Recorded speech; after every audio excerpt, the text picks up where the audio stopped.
Hey guys in the SM office, can I get you to come to stage, please? SM office to stage, thank you. There's a feeling in any theatre you go to, the expectation and the excitement, and you feel the spirit, the glory of the past and all that it's contained.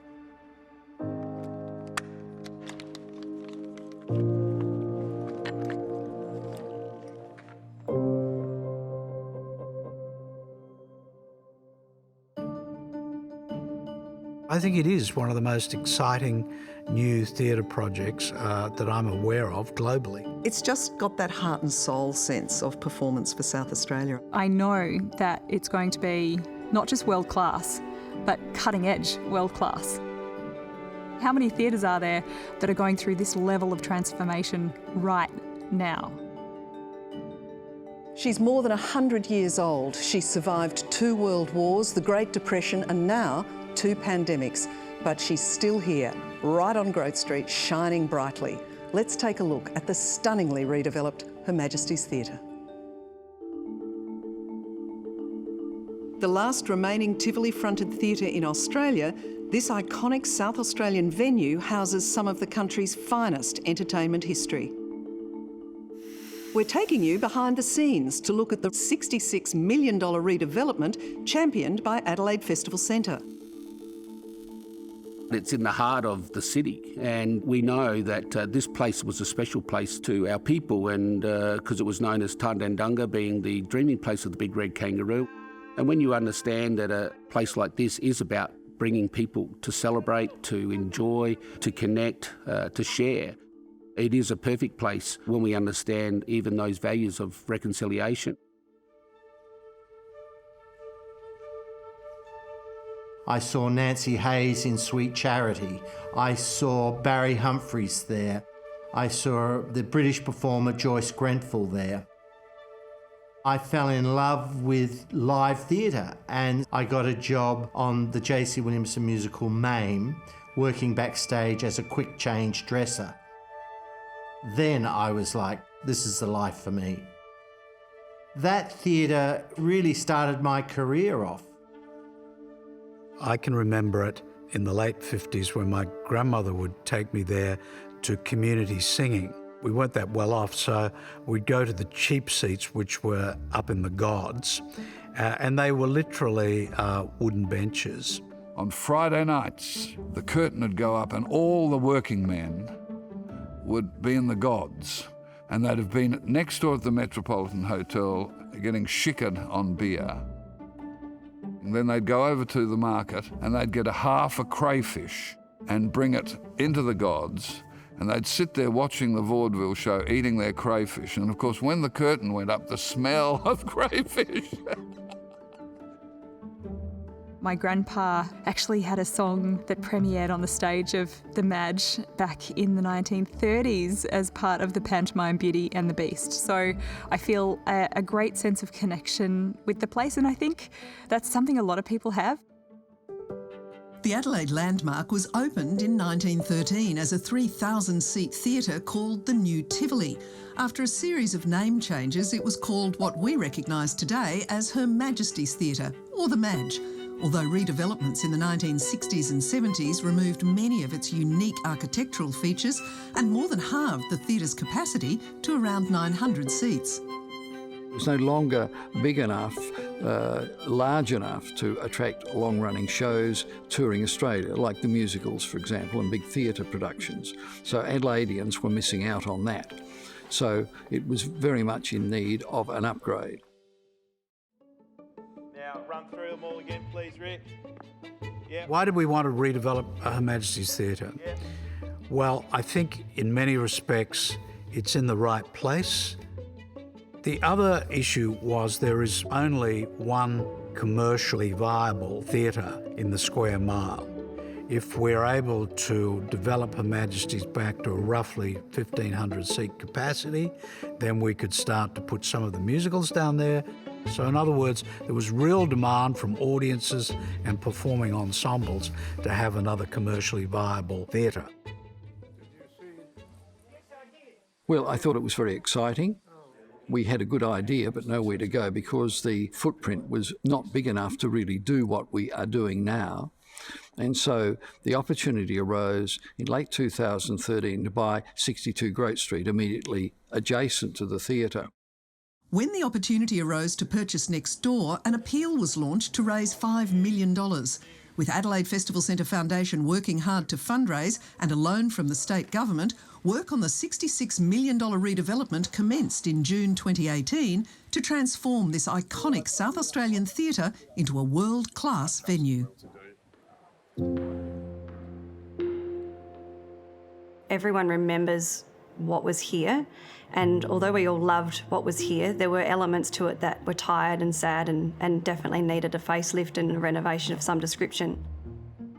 We looked at the original architectural drawings, some of the great imagery from the opening times of the theatre in 1913, and we're really inspired by that original history and decided to try and recreate that sense of grandeur and what it would have been like to be there on that opening night. The original drawings had these incredible curves to those balcony fronts and some of the cast iron and lace work through the original theatre. And so we really took cues from those curves and those spatial designs to inform the new theatre and the auditorium in particular. You see it in the balcony fronts, you see it in the feature stairs. The biggest challenge was probably trying to maintain that heritage facade. Really, we had to provide a very detailed and lengthy process in the street where we built a steel structure to go and hold all of these walls up. To see that wall standing there just suspended with the steel structure in front of it and to understand what we were doing behind it was just an amazing feeling. We were very proud of that. I think suddenly people realised how exciting this project was going to be for South Australia. It was a treat when we found out that the Adelaide Festival Centre had salvaged some of the original elements from the 1913 building that was then demolished in the 60s and 70s. So those pieces were pressed metal and, interestingly, a skirting board. So those then informed the heritage design.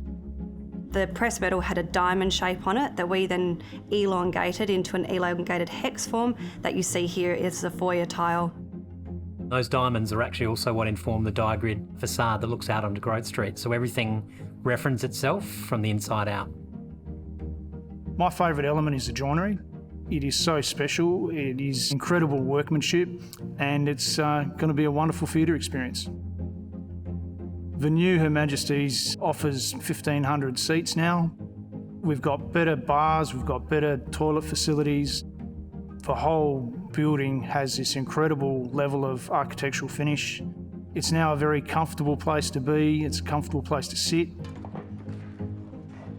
The building was built with about 95% local trades, South Australians, and it enabled us to bring quite a number of apprentices through and develop a whole range of skill sets in high-end finishing. So it's been very important in terms of developing the entire construction industry.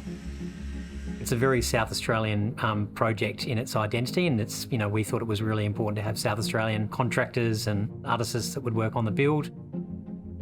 Everything from the facades, the precast, all the steelwork, through to a lot of the material on the interior. So it really was a South Australian product in many ways.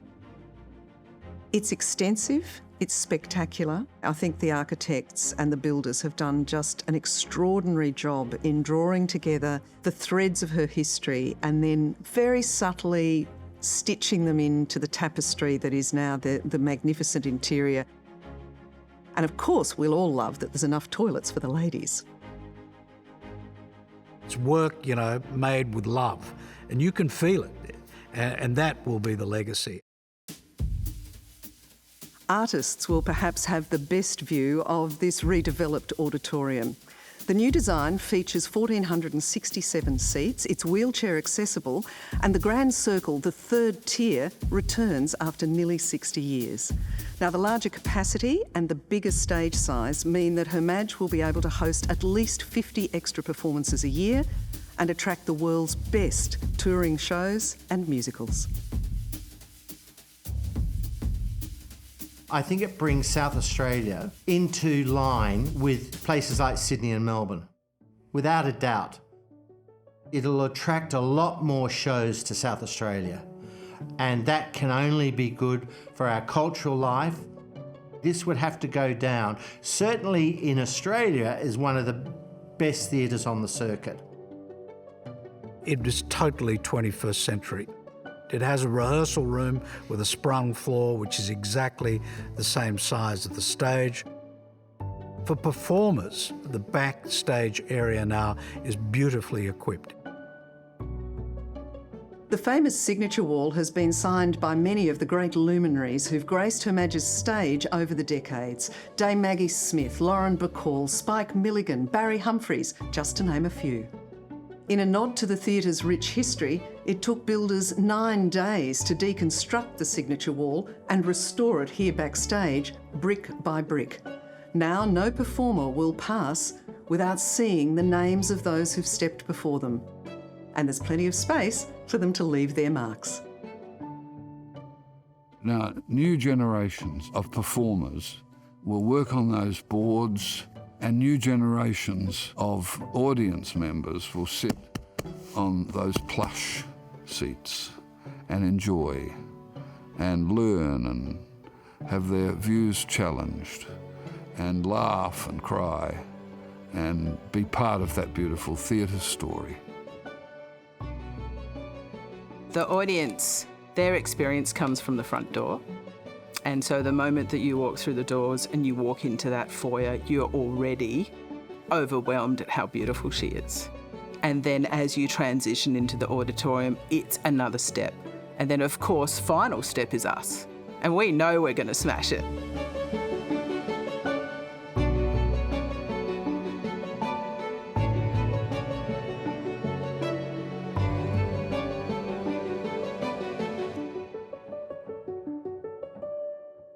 Her Majesty's Theatre has a new PA system, which has been a long time coming.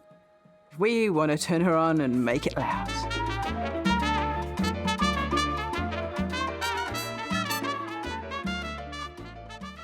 Some of the newer lighting features in Her Majesty's Theatre, we have the ability to change the colours of the house lights. We have recessed LED strips, which will really add a nice sort of touch to the experience. On the floors of each foyer level, brass tiles are engraved with the names of some of the notable stars who've graced the stage over the past 100 years. This flooring will honour a number of great performers who've appeared in the theatre. There's certainly a lot of challenges during the build. COVID was a big one, of course, but even any project involving heritage and then all the technical requirements of a theatre, it's quite an incredible feat that Hansen Yuncken delivered this on time and on budget. It is a beacon of hope, but it also shows how people can work through these issues and maintain the social distancing and still get the job done. I think it'll benefit the entirety of this precinct because, as I said, on the one hand, you've got Chinatown, you've got Victoria Square, and this brings art fairly and squarely back into the market area.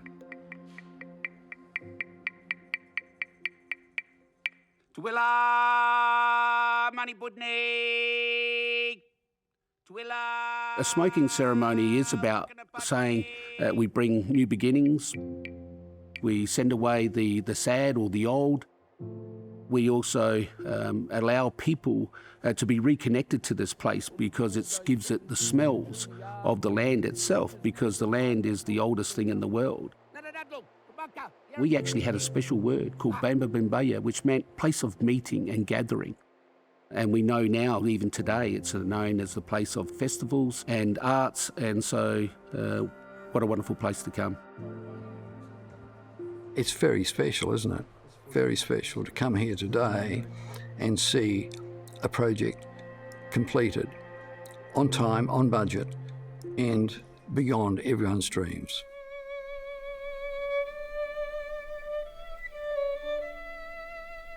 How does it sound up there?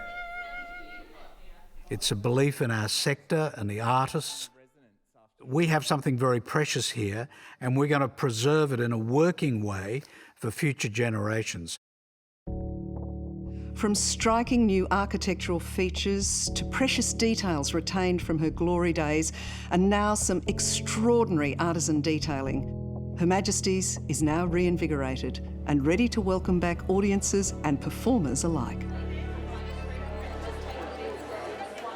I cannot begin to tell you the joy that tonight brought me. It has been way too long since I've sat in a theatre. I thought the acoustics were absolutely marvellous, so it was just fantastic. It's actually really emotional. I had a tear in my eye a couple of times tonight. It was wonderful to be back in the theatre and wonderful to see a stage full of people again. The favourite is the Timberworks. It is just amazing. The craftsmanship, and to think it's all local, it's amazing. I think the thing for me is it's like a traditional old theatre. It has all the charm of that and the character and the feel of it, but it's got all the modern amenities. And the finishes are brilliant, the woodwork and everything. I think it's just fabulous.